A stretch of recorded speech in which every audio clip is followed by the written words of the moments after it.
talking about how to use Nero. Okay, here's Nero Photo Snap. This is just a simple way to edit photos. Has different options for basic, color enhancements, different things like that. We're not going to go into that as much as the burning options, but we are going to go ahead and overview it since it's part of the Nero suite.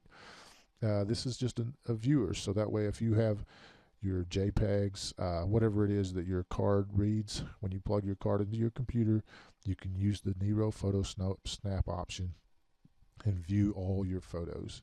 And then again, Nero Media Player.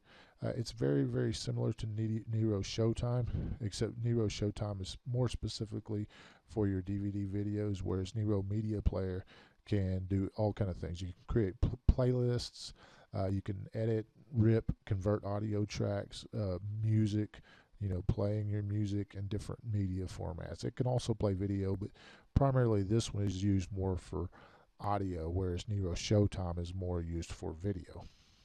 So this is a basic overview of the applications that are included in the Nero suite. And now we're going to get to a little bit of how to operate them.